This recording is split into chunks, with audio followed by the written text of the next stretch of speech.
no hwe mafade ya NPP demu ai baba koso wochina ye nyina ide ho agim esan se ye hwe kebi mamin kebi amemu ai wo Ghana enka senya na ekono de na nka ekona ni mu pa ye nuan mo ba so yi enyema wo mo ye ni nyina ate edi adanse se wo bre kebi mamin kebi amemu no ase Pacho, I mean, for Manus. See, Mamma, because we sit here. It's not officer can we say, and I guess, and I would decline. A win at the wood, or Monday, look, time when you honorable, me patria, quite a substantive issue. Mammy,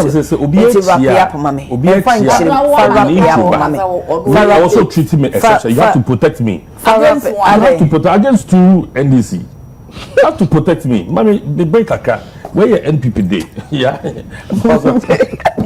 Where we?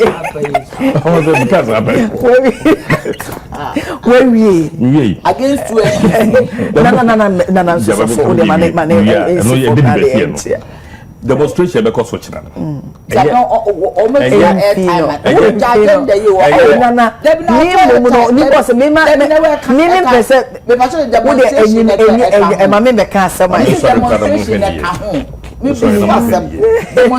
demonstration no our man demonstration demonstration no enye NPP demonstration enye Ghana demonstration o man be ko nanimu a kabi mamin kabi ene de ye adwuma enne mu di ye hwambo ba mo de hye ye wa ba mu muntimi nni so ye ka na mo betiche ye ka na mo ji atum ye ka na mo haye adentia di ye nka ya no ntumu na mo maye nyan kodich edo de ye nya sa edo de ye nya sa o sin sama ye nche mi ntumu ye bo ye nche mi ntumu na ye bo mi due ye nche mu nya he fa nche mi ntumu na afa mo de me kodua bo so no me si diabo ya so be bo me paye minni musa wo paye ka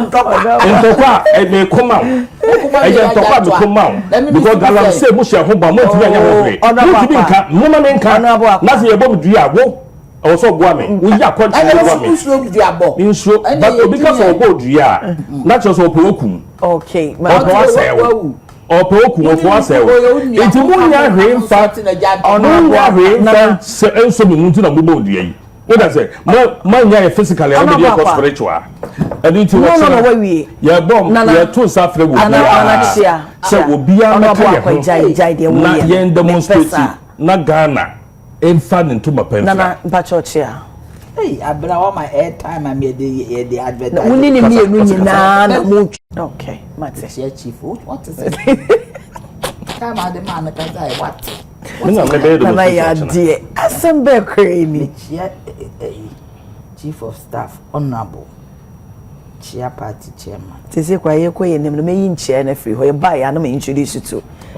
agenda setter I mean, what so say? Na man, oh, I don't know. And a Godwin pet and a mebona basso pa. What comports and they are down for. What now? National television. So they are doing that. Maybe on camera. I don't know where, sir. Please, I'm so men cast I view, Mr. Men, some man or cause agenda set they be American or cause over the pressure Godwin, but I tell you, right. First of all, make sure we take phone in Anna. Many are not forces so many more studio massan so didn't cheer at the Amawono. Na me fa wakwenye so na me nka se NDC nyamia daroma ya de foforo ababebom se mobeka ya ye launch book bi the administrative history of our party na ya sign so e de foforo aba ene ye de omo a authors no e de copy no eba your party headquarters at 2 o'clock. Now we as a party you decide say your history and ya de be ma no ayra anase ma obi emeka history entre ye and omusua political science no, there's this document that they will need. And the books mienu eba ye invite mu nyina say momra Rawlings House na momehwe edumedi a ye academically to improve our our democracy. Into the historic of our friends and manifestos, ya compile it in one, and the history of our constitution, 92 constitution, the formation and all those things, ABC, and then also ya compile ya but there'll be a launch for it, but another national executives edge na the date about for its launch. All media houses are invited. Okay. Na me wie so a say demonstration there ebeko year depending afade no kra because what shall up and down we do studio na we did demonstration na just one kasa we people search na demonstration bi e wo ho so be sorry di akire o so be dey o we believe say and you see demonstration o kwa adia ugina so no very key, very key. Say obi wasn't also the captain. Also be a there be one alcofa buy into no me by now that say there be maybe I would wish MPP well tomorrow, but I'll be reading the placards. Okay. Because what they decided to do, and they say almost say say obi enya freedom. Na omone court e wasem. But at a point almost sense person omoye ne say NDC and na ehechire. Whatever their reason for the demonstration, no meaning say omo national elections and regional elections here eba so yi and one popo ahopepre and na ebi LDS organization. No. The numbers, I don't care what the numbers will be, but I'll be looking at the placards. Okay. I'll wish them well. Okay, yo mate. Me da se asama edikan ya yebedi eho enkomo na ene reporter Charles Ejiri etwetwen enkomo enra ne beto ja se ewo aboso o se eno eben Piasso Junction eho na that is a site ahodo bebre ewo ho no mefa Galamsey ho na nipa onwotwe that the site na ne dia na o se efre ne Kofi Bullet omu se owo kese bi akwakoda wo niema so a bebi a niema na egu no na tese dynamite enso ho o ma tu su 3 wo de bo wo no na ema ade na explode ye na o kase ye nipa en9 ahwere wo nkwa mienu ne de se de omosie pra no o se gi se nyame ebe mu pa ye bisa se de si wa piate ye si wo shama does it mean say ye nya de sua bi emfi mu ana yesika bi aye kwa ko penti no na ye de tumi bi ahye ye nsem because I would say we share dynamite ya de omo de ye say explosive ade anti chemical nti bu ho no ma sasase no and we share the biggest mining company na aye omo use because omo hu nim di nti no they able to handle it well. There was a time me share documentary bi say omo ba yeah even say no omo there's an alarm indicating to be a free area honum ne kra doesn't mean say guy no nim say etu na walk toward with the intention say will come eye wo de but na ni refi no say ade na wo honum ana we ne enkomo a yedi and must we even make it available say say be obi epebi anensa ebetimi akabia ebetimi akofo ye ne say ede abanana ma mesha semfo na odi campaign mesha semfo your friend was saying enra meti story no bako yes na o sir amana mo rent a car mo wana wo mo manage your friend is you do social na papa we ba dynamite mo papa you be see promote oh na miss na so molding me so mo papa your friend is abena enra meti asem na me I was thinking through my mind it said how did it happen? Because almost there's a snake and not or terrorizing community. So they decided to deal with the snake. Now, so over to have a snake, there's all your maximum. to say Kofi Boachi. What am I saying? You should be a marksman like Kofi Boachi. Yes, on Rollins the training or a marksman. Never misses a target. Wow. What am I saying? And when you know back, Kofi Boachi never misses a target. Until you should be a marksman like that. So when you're marksman, now you toot your so cool. What am I saying? And besides, you toot your so cool. What environment? And I'll do to you. One share baby and answer will toot you because it's you. There are people who have expertise or walk around kuna. You would jana no me and I would deceive. What am I saying? To kill a snake is not an easy thing. Into who toot you and I will toot you. Send the pass a day. Ya kobema ebusuan o mahwere o do na nkasa so frame say because say won't explosion the cause won't mean tutuo ewo keke say we di pon wo. Do you get me? I mean for me metiasem na yi kakra it also brings to the point time honorable Muntaka can say we relicense organs MPP for so munti bi da. We have arms in the hands of people. Say nipa we say wo ya ankesi e di ni gina court. Because a straight manslaughter ni e hwekra se ni tue na ekuta no or requisite license to shoot.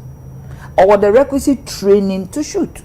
Because here the work training with police headquarters and na bia police for ye yanka wo be hu se unyina dynamite and to you know the sad thing is out of or no in a way he was ignorant about at the end and you know kwanso na hwere ne nkwan nipa miensa ka no so no action just because he said maybe he had a good intention nyame fa ne currency maybe he had a good intention say or one air terrorize and you see sometimes we need some detail so one war terrorizing or canker for maybe what is the what you can't predict won't I say terrorizing a presence and mass action what kind of a war is it the cobra the kind of say one was so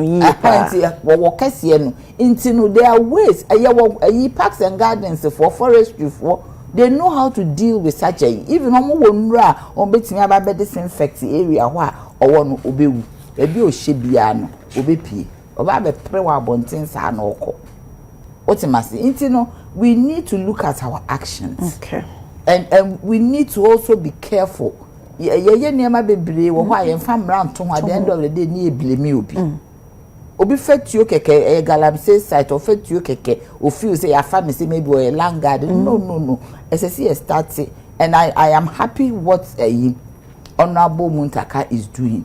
Say he's making sure on sanitize the system to get all arms out of the system and re-register and also find out to say you know the heading a good exercise now starting because this is a clear example of guns in inexperienced hands.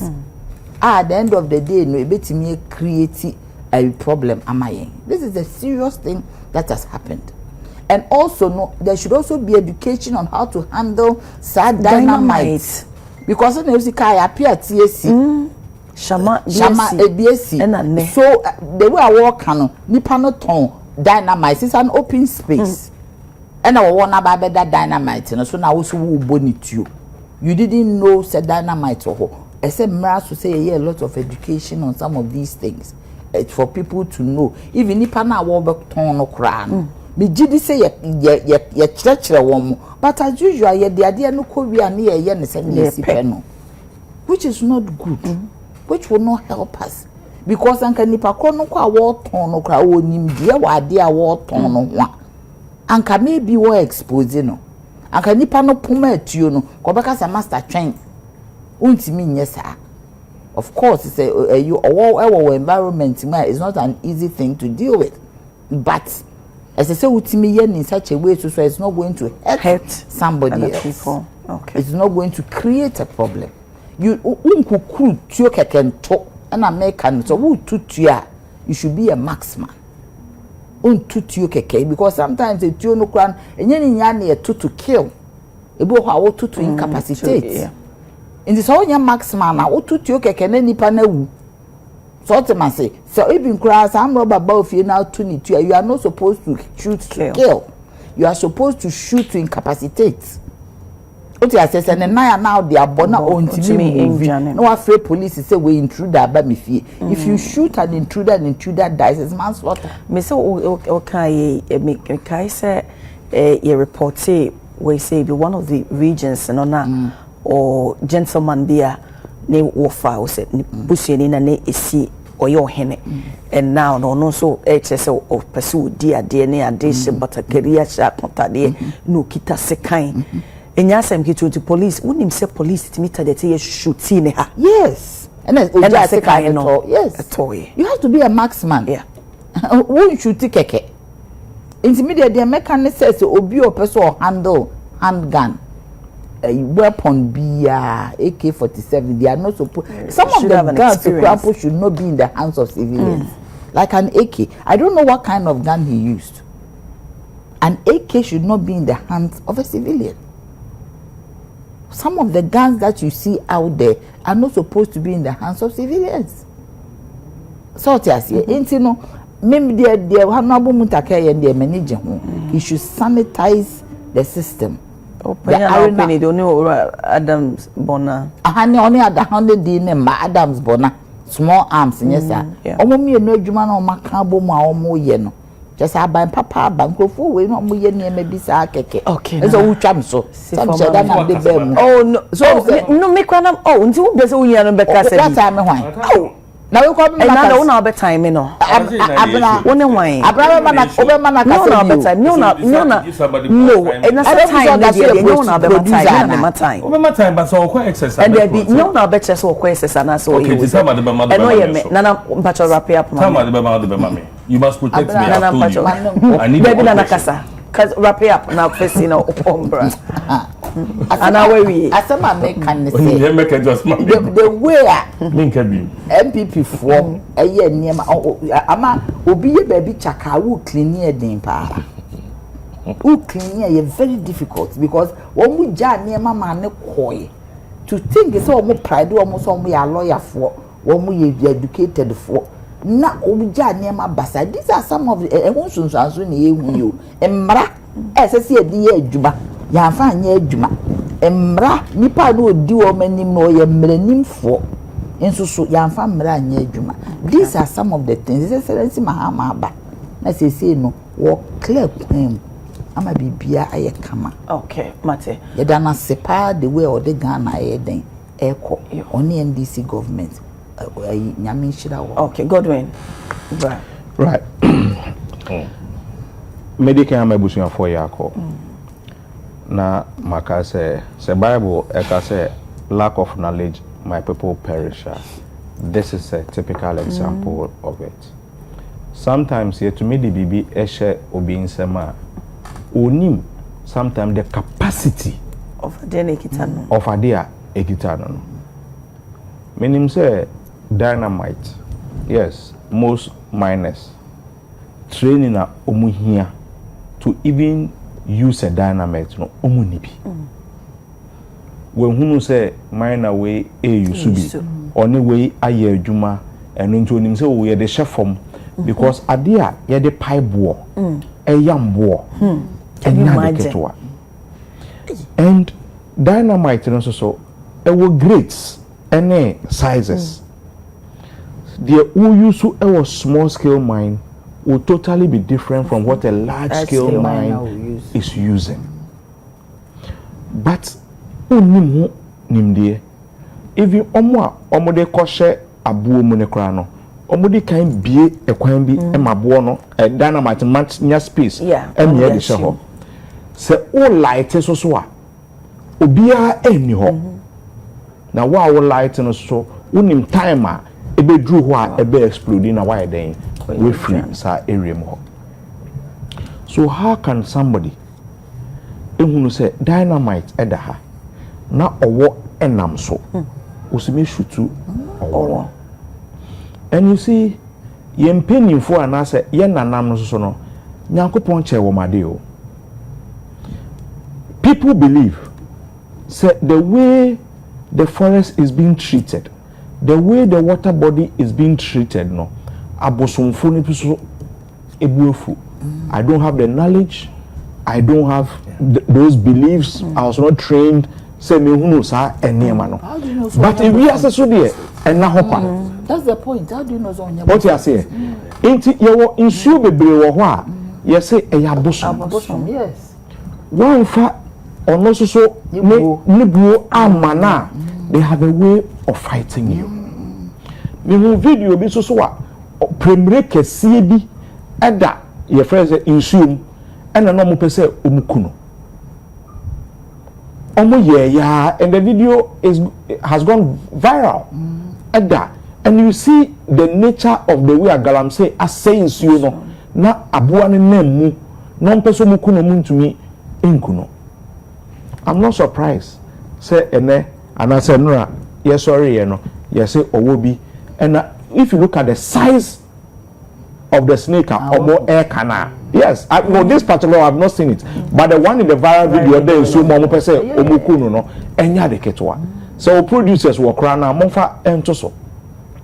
So for me, yankwada bring me catch us say insuo 100 meters to a water body. Yinsi makra ewo ho. Exactly. Yeah, the science is ato wa mene. Because of sikape, we are not putting our minds to some of these things. It is for the preservation of animals. Your friend is saying, I'm say chebi, na nkwaku peso to large scale mine ewo. Yes, this is a breeding point for butterflies. Minus be ebe catcher and say, ye pesika edia or say butterflies.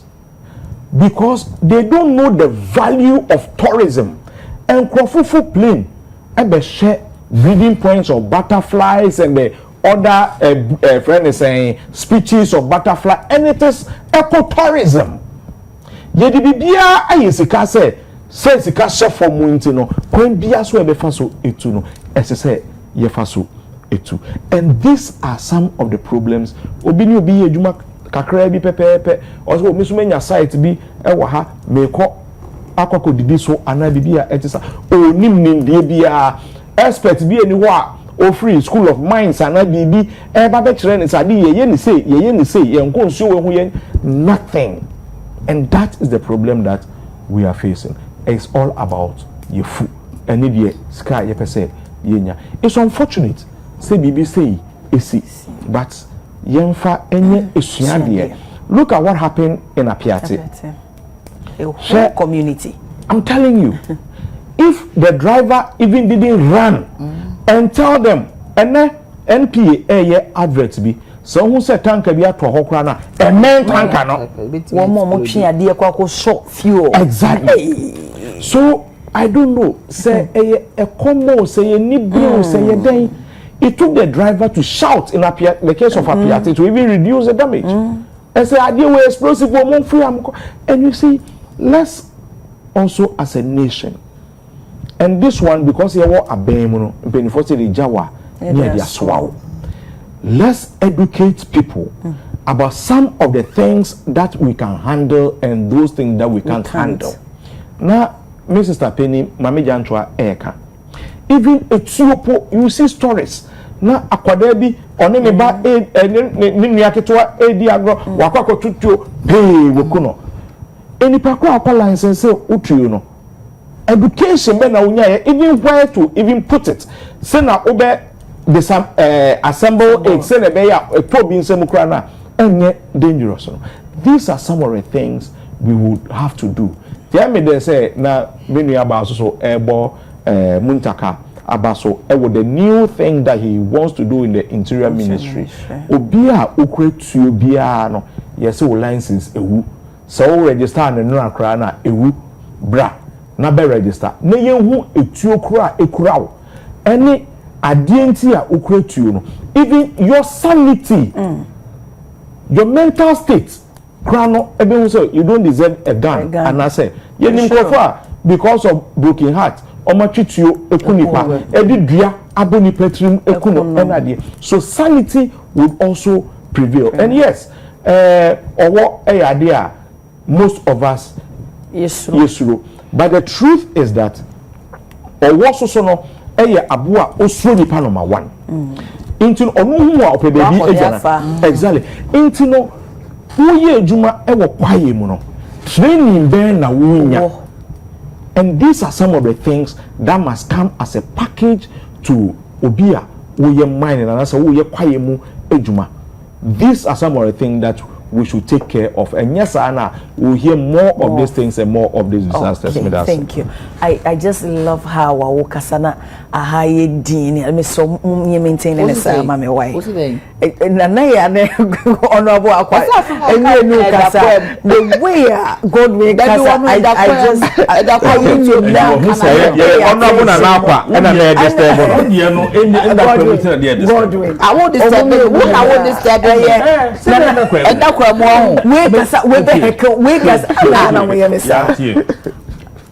honorable say me bo God in abaswa one here elections or be kono be lose. Oh yes.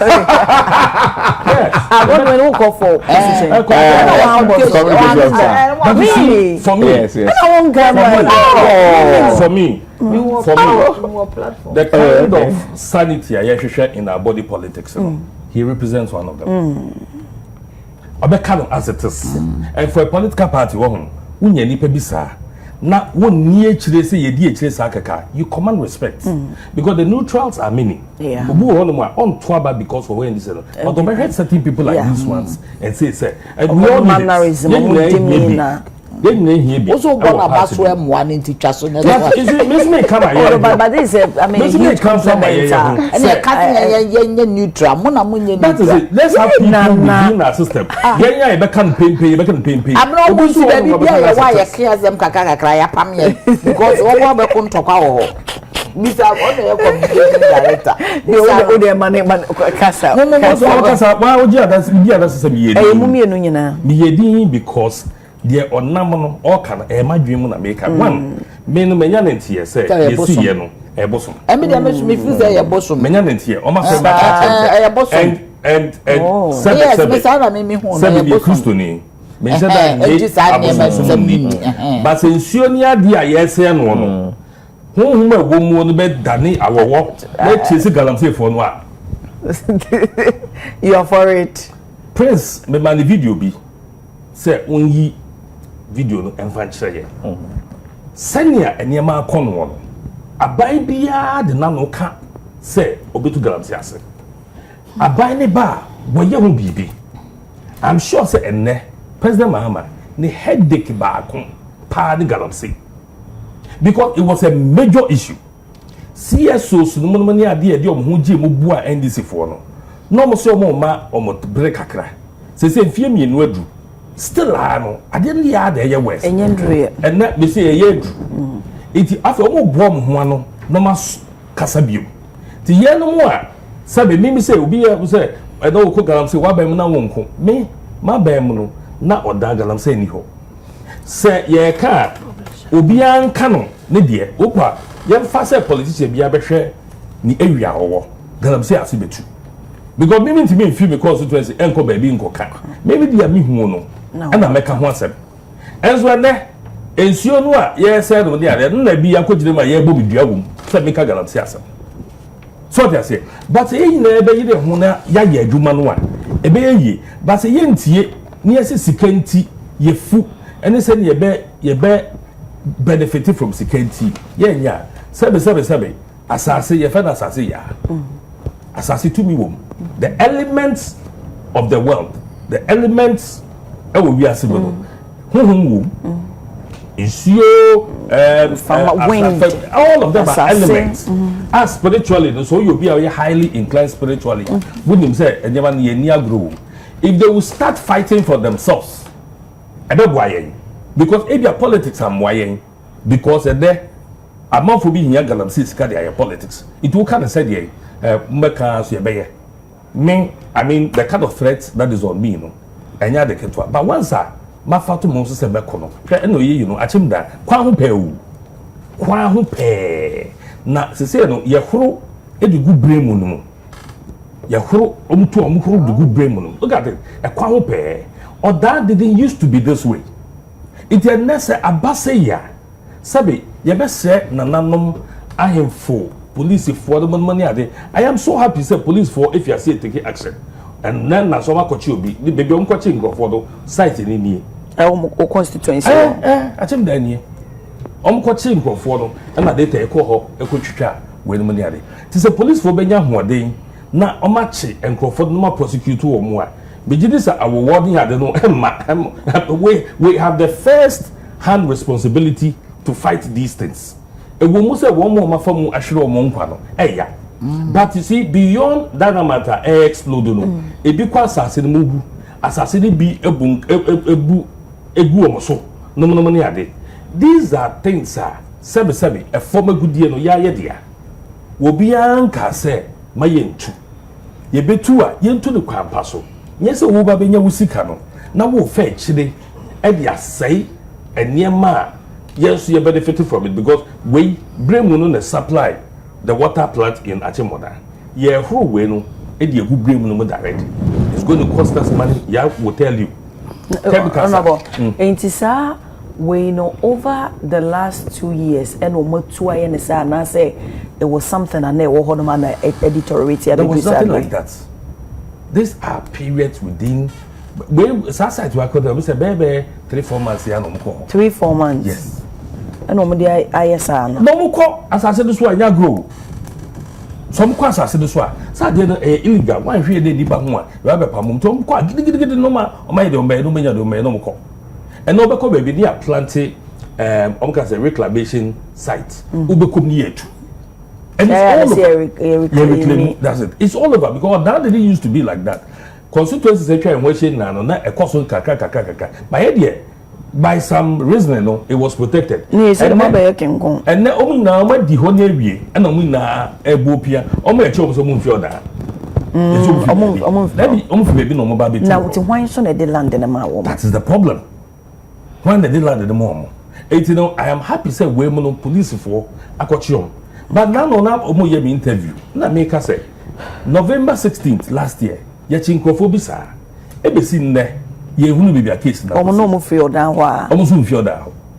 It's the arrest will be made, but sometimes the prosecution that follows and aka. But the man kuna they say politicians are involved. It's the police in the chair, not politician penny freka say jainoa. So the police is handicapped because at the end of the day, no, we are there. You must respond to it. It's a woman say a be after much wrong. Omukope omanu aduane adi akogan nanaya ade ba ko a sa Galamsey ya mali tu at say so ye GoldBod minus this a GoldBod a board e ba wo no enso ani it is na omukope gold no a omo ye ne such a way say sika kakra nkomo de beboa na omo ati environment no why proper mining no omo ntimi invest because who invest here. But that is not an excuse because first that GoldBod I don't think say now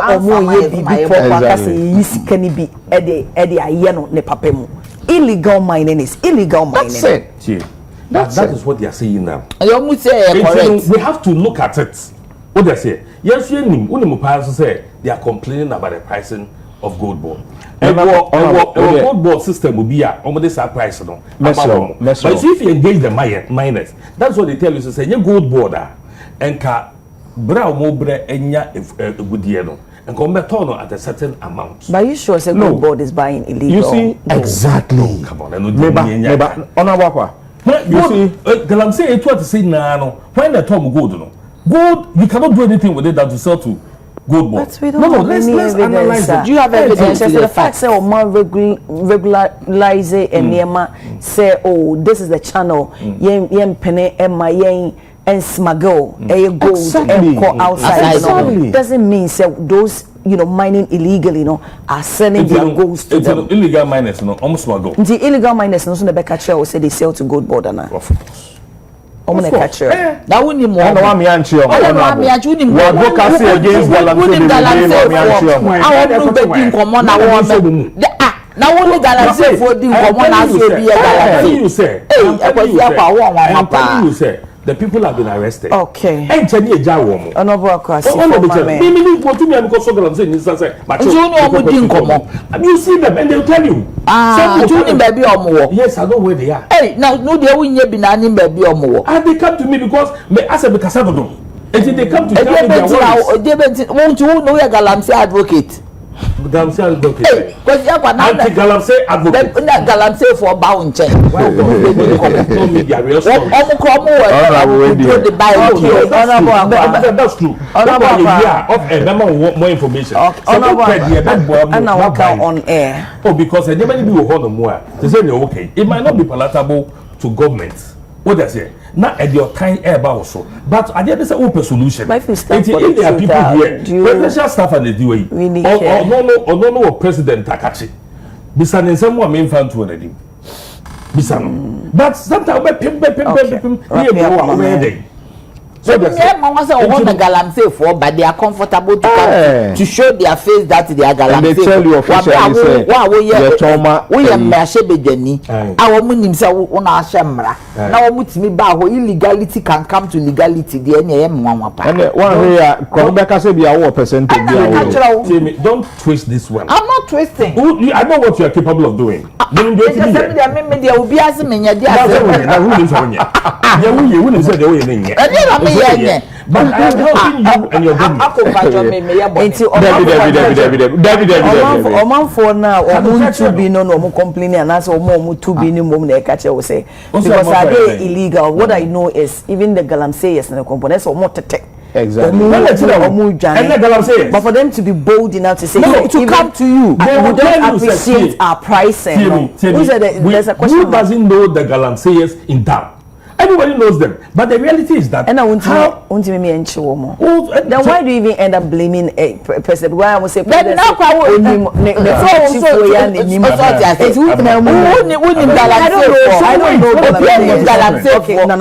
me tell you what is happening. Me too. Me need to me and Marcos Galamsey ni answer. Near police kwa chino did not component. You release no. You're a member of parliament. And I say my parliamentary duties, you know, and it's a my advocate. Me to me chine nko. Me see the police the ankasa kwa chino no. You release no. Okay. And I have written to the IGP. I have written to the divisional commander in my jurisdiction. Say I want details of those cases. There be nkwafo na mba wo na den na won your number say my IGP o petition no on your MCS say aye ntokwa no na nkwafo ba ho mu tu Galamsey want me anka say me nua no ade amoye na nye nti no ye friend say me de mo beko me so mo say problem. There be so jo mo ba na de amapu because omo ni mo ba ofi omo anfre wansa na omo ba. Okay, na wa andi so. Don't trivialize. I'm not trivializing it. Uba most of the Galamsey areas they are boys and opportunity to say carpenter ni afane tools or koya juma mason near them. They are boys are more boss say jiggy boss say them first say media findi nom the net abwa omo ko Galamsey site. Everybody sees them.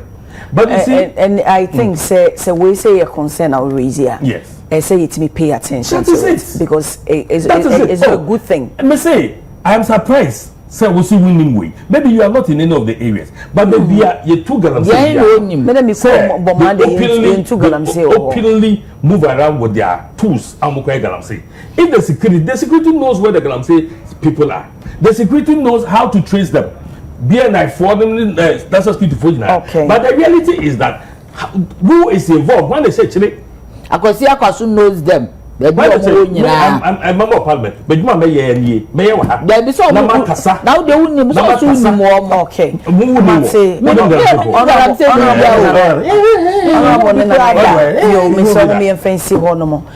200 million Ghana cedis missing at GoldBod. CEO set record straight. It's ababeto jo be a friend of Dominic Bonsu na ono na owo eye Dominic Bonsu venture say ne dia enti GoldBod e dia to just say enema ene na mo abontene CEO Sammi Gyamfi say abrantie ne ye the bodyguard na wababa be wia 200 million bi eno se no kure bia sa enim wo mo kwampo no wonto ne abante ne kwam hia do mo ne ni direct contact bia na wo mo ne aggregators no ene edini but abante so tier 2 enti na just tier 2 for no so ne aggregators no ene edini nti wo mo no GoldBod for ne de ne wo mo eyeda wo mo nya na nti yes abante ne niema bia waye no yade a ekoditia GoldBod wo mo so enhyehye ene wo mo actor ebo mo bra mo didi djuma enti wo mo so eteke abrantie yi on ebisa say de oye no so ye criminal ama sabe ye ka say ya remand no enti no kra bia sa enim na sike bia sa so enyere free wo mo akache akon mamensa say free right mamensa say so say say honorable Akwa ne discussion and I say ne commentary no oka say illegal mining and I say illegal miners no omo eton omo gold no edema GoldBod mami set is a record in street say illegal miner be any ho a GoldBod ebeto ni gold na ma science so asre nyame mpengu ene say NDC ifri abemo a NPP ena it's likely say ebeba because ya kwakwa two political parties major exactly say one day ya obebutu but their effort to condemn obebutu ache the original home nana se wo their effort say condemn friends say radio your friends say the activities of GoldBod no emwa before GoldBod na omo policy bi a say gold for oil ye nim bibia na omunya gold no free say omo was a perception no say because na Galamsey for gold ena na omo je de kwa amanone ekoje oil that is not what the GoldBod is doing because so obesha even the mines Ibrahim Muhammad A2 no or say the may 100% made the GoldBod yenim sources of gold yenya from legal miners even gold akesiye your friends miners akesiye no na omode call amanone directly call refine kra no we are negotiating with all of them says our gold no efa bi ebeba GoldBod ye pese yenya ye gold no from the right sources the quantity of gold ounces omode bre GoldBod no definitely oko auditing obe hu say gold way if remind way gold way if remind way and all that into na this institution ene dane ye economy no ma ye hunu ni mase ana say ma ye ntwetwe no srene abasa ebio on the substantive issue akwakoye say MPP for no aye too desperate efietena no ya afno wonom but ye besre say ya botre ene emre ene se na mobefa ekwan papa bi so a Ghana fo benya gidie ewo mumu se bi a mobetena afie no sabi musua bibi anase bi a you want to friend is saying raise the bar. I don't have a problem say obi area gold obi area your friend is saying sika anase obi area bibi. Why should that thing be attached to GoldBod? Why should that thing be attached to Sammi Gyamfi? Edru hona no hu said there be abra na enkrofo bi enam so no. It is a personal attack on Sammi Gyamfi for whatever fear that they want to tarnish the young man's your friend is saying future ambitions or what they suspect he will be. Enuti boni bia every baby bia no ma chia say yeah they were betare abrantie no. You see, I saw a lot of people yesterday and the day before are on radio, be former MPs and all that on Bedroom and some radio stations. And as Sammi Gyamfi or the 2 million cities at Tunika mu and the bodyguard that far, the bodyguard and 200 million. 200 million. Sabi, yemi say won say GoldBod ankasa sika ahe and a finance ministry chairman activities. Now not to make 200 million at the ato nikem. Imagine it. Why did they say Sammi Gyamfi bodyguard? Sammi Gyamfi. Apart from aggregators, you can't aggregators are. And your omo form ekofa anas omo koto eba.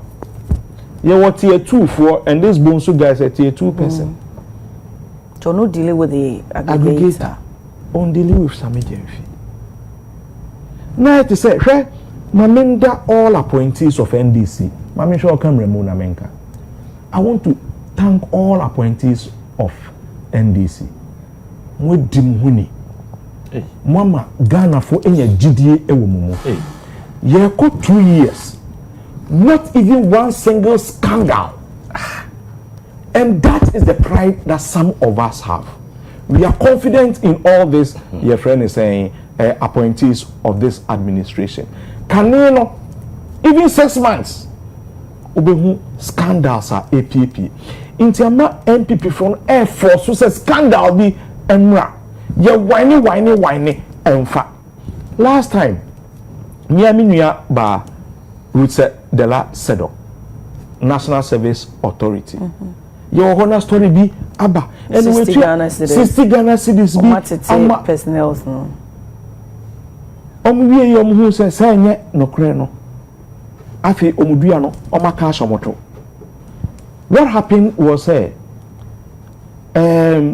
national service for no omo ankasa omo programmer omo ye ana omo de request aba National Service Authority so omo pese omo ye training ma omo ko service no ena ade into no ombeti obia 15 cities no 60 cities 15 cities. Senebea ombetumi edi amomunim die bi enade. Ena echo board meeting. Ena board for approve yes say omunkoye your friends sensitization with the students. If so omobeti ase say yenti omne emfanye sa training ya. Ena omo president edi report no ebachere board for so omo enough consultation and it is good. And yede board approve here. Even Trianon Betriano Krana, Omuankasa NSA, no, National Service Authority, no person, Omo come down and engage some of the students.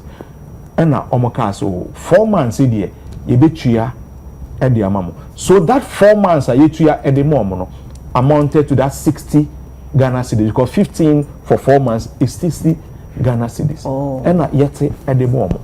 Omote yenya scandal. Omo hwe board minutes ene ade no. Why is NPP forcing to get a scandal? Okay. You understand? And the more you do this, it puts you down to the abyss. Say munye ready for power. Into Ghana for emfa to me and Shemonsa. Oh, okay. Me that's it. Honorable. Near the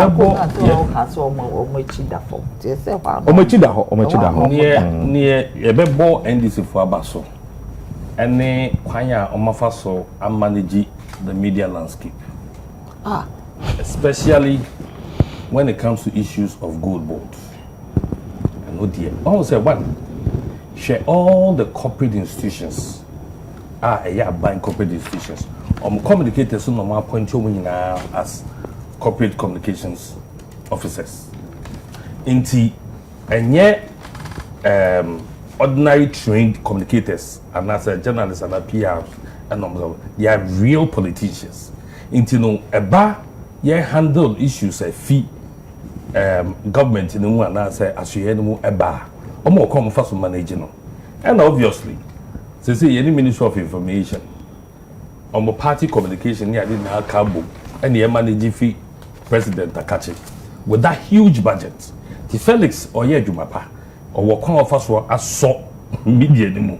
The Niema baby will hold the more MP. A Pia Kuradua or more come of us and massage no.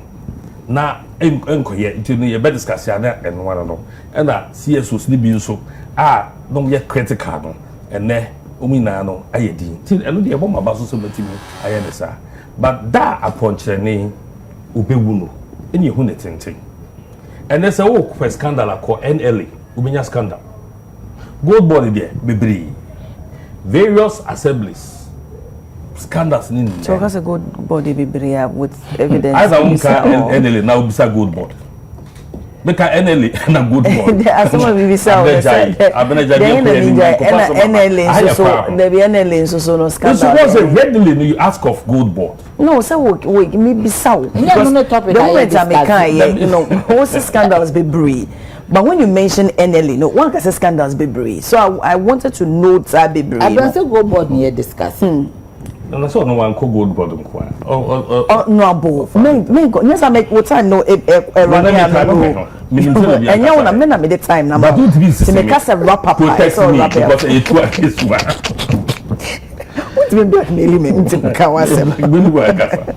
Enti God will look us and then you don't want to face the realities, but that's you.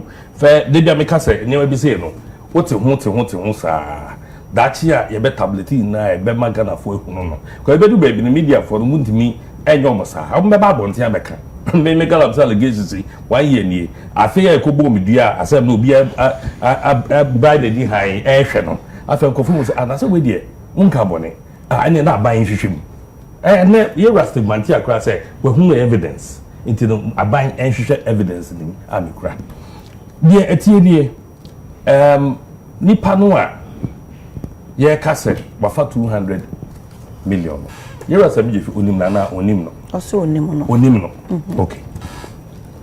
2 between aggregators and the tier 2 for no relationship buying and omowo and how do they handle their first purchasing agreements because omowo relationship into no sika wo mo de to ediema ye pre-finance ana se ye pre-finance e yade a omo an no mo pom sika e de koto ana se yetimi pre-finance re nie wayira no ono no nim bebia otete o se o she aba ye discuss it ye wia chief executive Sammi Gyamfi o se sikibia enyiraye further investigations ekoso we will bring proofs na enyema ekirese sikibia yira na uyiwe no a nienti a ensem efi GoldBod aso yeba ya yegidi a ya kakrakra the current losses of GoldBod and the APM from IMF report cry say na enye sika ye di 2D no more than whatever we were even saying and then 1.7 how many people are talking about it. I feel that report nobody but again ya pe kwa bi so massage sa information no but ye de betu dwa send ya Ghana for we fa ne bia someone godwin okay yeah jina onuka idea mu a be boa ora wa kwa na o ka se o be defend obia that o mani ngwase ne bi no e be kam ora wa kwa my friend part of ache mama me 30 seconds bi on say Kofi Bentel or post this same way on Facebook well. Within a matter of hours, now or the apology. About retracting. Apology no na amma. Ideally, a lawyer like Kofi Bentel's caliber should have humbly said, Sammi Gyamfi, I am sorry of tainting your image or something. But also the story I got was false and I have retracted. No. It is not enough. But at least we have accepted it. And when they say after this, na say honorable Akwa still exercise so I insist say sike bia yira moma yemre ena ade a it doesn't help. There be Kofi Bento or no actually on the post. To say no okay or a lawyer into whatever evidence and the saka and they be obit me aka say to say no ma pull down the story. Into one more evidence and you're more than Kofi Bento there. Abna enya busema mbai. Me who yes yana. There be me mpesa. Oh yes you abna makasa agenda we the agenda we so the agenda. So we agenda na makasa. Ena me timbe bi me bogumbe. Yo na ona baba. E ba jo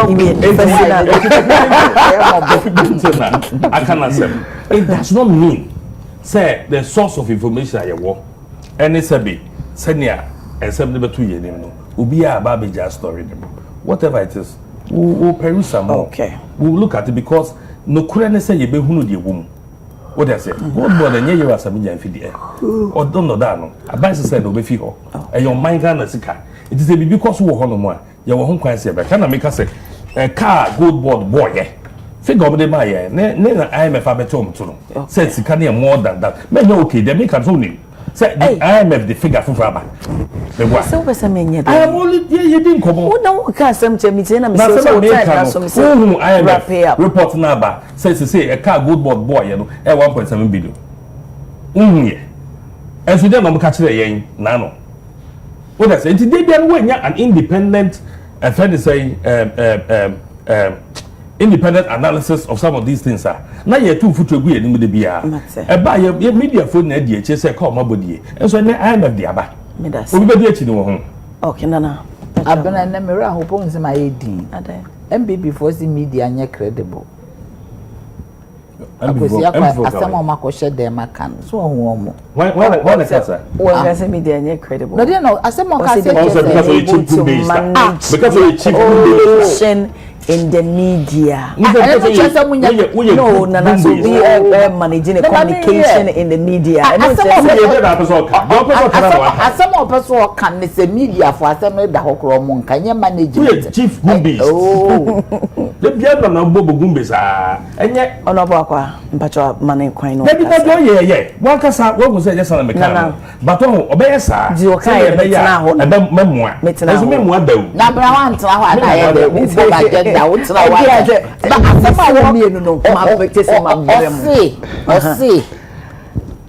someone as I say media can or monka they massage the truth and it is unfortunate. It is massage it too. I want some kind of mature interpretation. Who into your friends and interpretation. What's the what's the massage information? What's the affair of more human? And then people for 2017 to 2024. What I say for media for Jumo. I want it. Or some communicators, communicate or strictly political. Or say, what I say media for NDC. Oh, I saw I saw now who talk to us who can send me na say yes but who me was at the end Godwin Godwin and I can't win because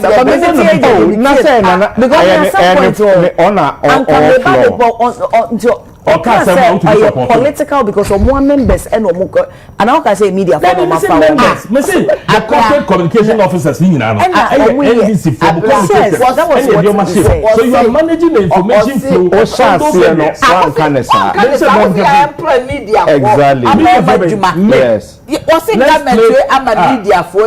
no but more media for you they say you be an country honorable Nana Kasa mama media for you honorable Akwa Nana Mpacho Kasa who Kasa menyesi na wusu bitu they say wa mo ya ye pre so jai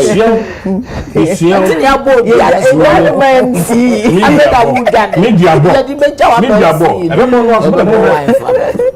Nana Mpacho meetie intina Honorable Akwa establish say media what Ghana say no omunye credible because they have been compromised. Fansenya happen. Okay. To say more stand no. Fansenya happen. Abra GoldBod that say meetie obi. I see say Sammi Gyamfi a target. What you say? and sometimes it is unfortunate. Obon home modern aye juma. Ebi a one very critical to the economy, and he's done so well.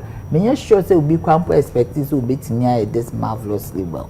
Now a young one say NDC MPP for anything that concerns the growth of the economy on mumpe. Bibi biara intervention bi a wo de beto ho no on be gugu mu choko sana I find the loophole. Ebi ni ho kra they create it. Ever since Sammi Gyamfi na akonya yi so ye na djuma.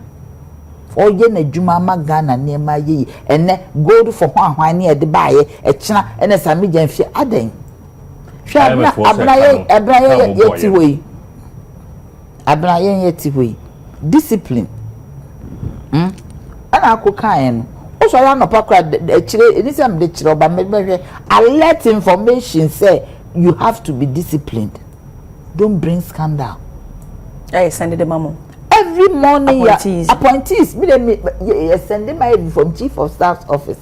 Until free zones, ma'am, no, onyebi. Oh, gee. His Excellency Mahama, or she baby, muti any preaching. I could preach you, you know. Not sorry, Sunday. It was loaded. Munko GBT. It was men ministry. Immense ministry day. Intino. Obien who obey na President Mama de preach. Obien and no we preach. I don't want to time na Obien I brother why desperate. Ya na ma ne kase pia on stop. Me person be respond to no. Enti no, yen discipline there. Adi anya. Is just mama on share techu. On share techu said na na do share nko la ne techu no. Hey, don't say that. Don't say that. O discipline yen. Emponi. O kire yen desese ye. Emponi. O ti de michire wan share techu kura. Enti no. O ma hwa ade na hu se ever since Sammi ye start adwuma asif no so 190 ye. Sammi why ade no pay me chia. Yeah. Oh, 190 ye pa make sure say onya asem. Abra me meton ade.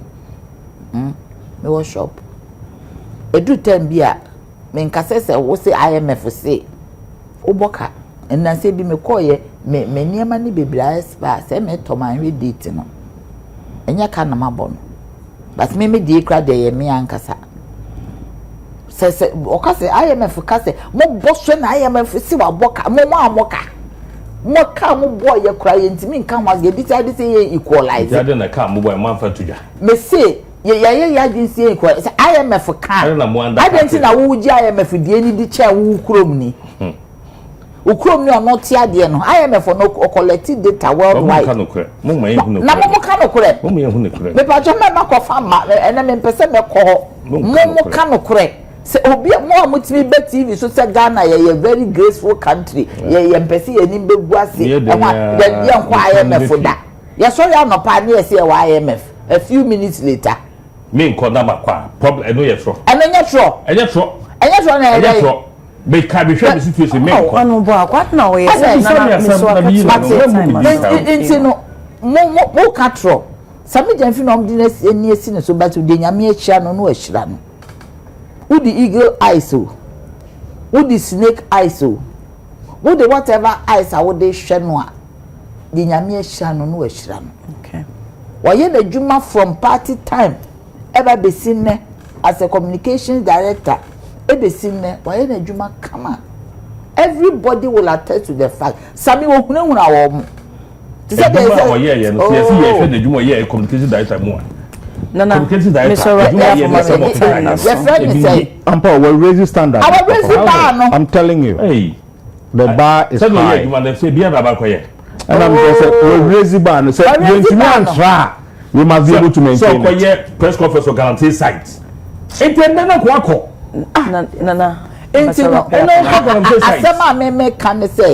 Sammi Gyamfi.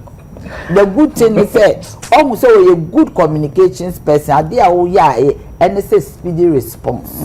Waba out ababa be cancer entisa wa chichirim crutching idea why ya even no GoldBod aye day woma take action towards the matter. Idea baby mo ko bitimi ye bone ma bona baso. obitimi ye bone ye pese e be ko ye na ye pese e be equalize we dey wa ba wa taking steps into mo na ba so se bibi se because e wiase aye we ye won krofo bi a wo ye dan a obeba ba be hawo but obeba ha adwen no wanya no kwa ne license a we breach conditions of the license na nipa no de asembe tu dwa no cross me pacho ne na wu si musen no one dey asembe tu dwa ono do obetro Facebook no that's not true an idea. But what actually transpired between a aggregator no and tier 2? Bonso no. Enopo, I don't want to get there. Yes. Business people. Yes, what you say, but most concern is so breachy the laws of GoldBod no gonna take it. Exactly. The point is they say no buy your adwuma. Yimra atake the course. Mo kwa na mo ye mranim fo amonkuta lawyer for degree akese mo she kotu akese. Mo she kotu akese. Wait, asema wuke no. Asema wuke no. Mo she kotu akese. Asema wuke. Asema wuke